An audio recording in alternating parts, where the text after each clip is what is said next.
Everyone deals with family conflicts, disagreements over rules, boundaries, or just the everyday friction of living under the same roof. Most of us find ways to work through it. We talk, we cool off, we move forward. But sometimes that tension builds into something far darker, something no one sees coming until it's too late. This is a story about a family gathering that should have been ordinary. A New Year's Eve celebration in a quiet New Jersey suburb. But what happened that night would shatter a community and leave investigators asking one haunting question. What could drive someone to allegedly turn on their own family? This is a case of Scott Kologi. It was New Year's Eve, December 31st, 2017, in Long Branch, New Jersey. The Kologi family was gathered at their home on Wall Street for what should have been a simple family celebration. Steven Kologi, age 44, his wife Linda, age 42, their daughter Brittany, age 18, and a close family friend, Mary Schulz, age 70, were all together welcoming the new year.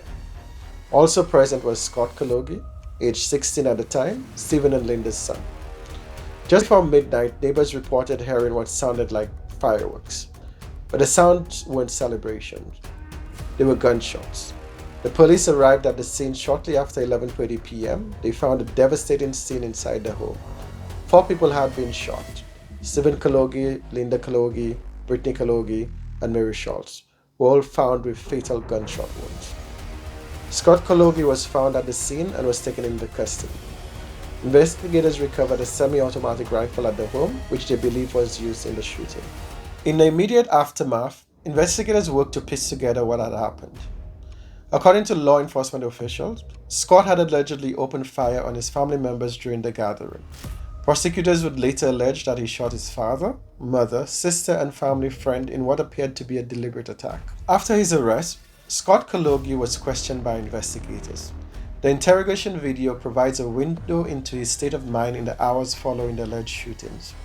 In this footage, which runs approximately 3 minutes, Scott speaks with detectives about what happened that night. His responses are at times rambling and disconnected, offering glimpses into the confusion and possible mental state struggles he was experiencing. The interrogation reveals a young person who appears detached, raising questions about his psychological state at the time of the incident. I know they're all, deceased. How do you know that? I would, like I said, even though, it felt like I wasn't doing this physically, I was still able to see everything, and I would, see them moving, and, I just kept firing until, they stopped moving, and I would, aim at the head and whatnot. So you're aiming at their heads? Yeah, and when I saw they were still moving, because, even though I was, in this, type of thing, I just didn't want them to be in pain at the same time. All right, let me rewind a little bit. So upstairs, your mom walks in, right? Opens the door. Opens She the didn't door. walk in yet. So the gun was loaded already. Yes. How many times do you shoot her? I would say 5, 7 times. Where do you shoot her at? What part of the body? And then, the torso and chest. All right, and then your father hears the shots and he comes up? Yes, and then it was his back. His back?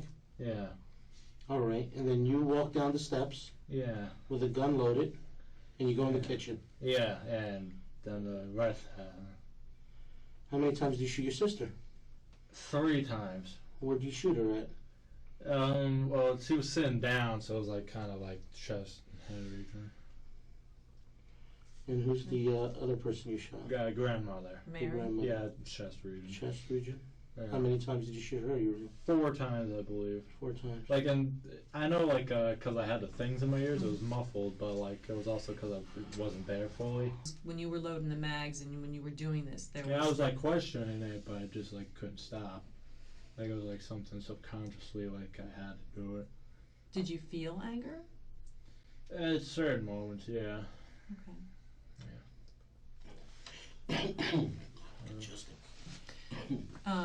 You said something before, and I want to make sure I What? remember it correctly to ask you about it. You said something about you weren't really mentally there? No, when everything was going down, Okay. everything was happening, it felt like I was watching it, it felt like I was, further back in my mind. Like, I felt like I could still see it, and Uh-huh. I knew I was doing it. It just felt like it wasn't me. Okay. Yeah. But yet you knew what you were doing. Yeah. You know what time this happened at, right? You remember the time? It was around 12 because it was like It was before the actual right New before Year, the right? whole drop. So it was around, what, 11:30, 12, around there? I would say 11:58, 59. I don't know. Did you do that on purpose? What? I was thinking like around that time. Like Happy frame. New Year Yeah. type yeah, of- yeah. What time did you think of doing this at? Or did you- How long have you been planning I don't this? know. But mainly a day. Like I just saw like Like, were you thinking about it all day today? pretty much. So you were thinking about going to get your brother's gun and shooting everybody up? Yeah. Scott Kologi was initially charged as a juvenile with 4 counts of murder and 1 count of unlawful possession of a weapon. However, given the severity of the alleged crimes, prosecutors moved to have him tried as an adult. The case would take over 4 years to come to trial. In February 2022, Scott Kologi, now 20 years old, finally faced a jury in Monmouth County Superior Court. The trial was presided over by Judge Mark Lemieux and lasted approximately 2 weeks. The defense entered a plea of not guilty by reason of insanity. Defense attorneys Richard Lumuro and Emeka Nukuo argued that Scott suffered from significant psychological issues, including autism and what they claimed was untreated schizophrenia. They contended he had experienced a severe psychotic episode at the time of the killings. One of the most striking moments came when Scott's half-brother, Jonathan Roos, testified for the defense.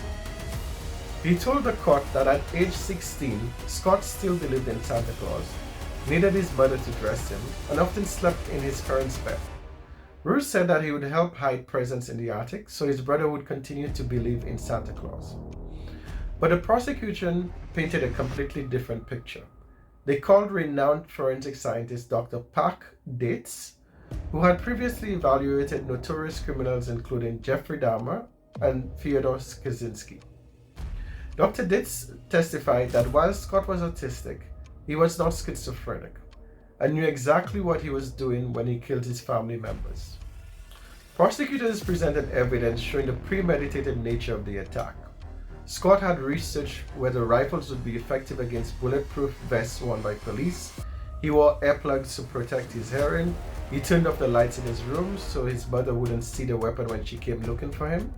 After luring his mother upstairs and shooting her, he killed his father when he rushed to help.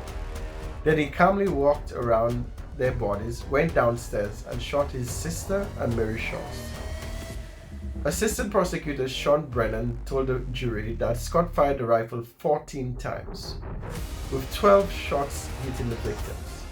He described how Scott methodically chose who would live and who would die, sparing his grandfather, whom he was close to. After less than 5 hours of deliberation, the jury returned their verdict, guilty on all counts. 4 counts of first-degree murder and 1 count of second-degree weapons possession. On June 13, 2022, Scott Kologi appeared before Judge Lemieux for sentencing. Under indictment 20-01-0067, count 1, charging you with murder in violation of 2C 11-3A1 and/or 2, a first-degree offense. This court sentences you to the custody of the Commissioner of the Department of Corrections for a period of 50 years. It's subject to the No Early Release Act and the Graves Act offense. On a 50-year sentence, for the public's notification that the defendant will have to serve 42 years, 6 months, and 2 days before you will be eligible for parole. As to count 2, charging murder, violation of 2C 11-3A1 and/or 2, a first-degree offense. I sentence you to the custody of the Commissioner of the Department of Corrections for a period of 50 years, subject to the No Early Release Act and the Graves Act offense. Count 3, charging you with murder in violation of 2C 11-3A1 and/or 2, a first-degree offense. I sentence you to the custody of the Commissioner of the Department of Corrections for a period of 50 years, subject to the No Early Release Act and Graves Act. Count 4, charging you with murder in violation of 2C11-3A1 or 2, a first-degree offense. I sentence you to custody of the Commissioner of the Department of Corrections for a period of 50 years. And for each 50-year sentence, he will serve 42 years, 6 months, and 2 days.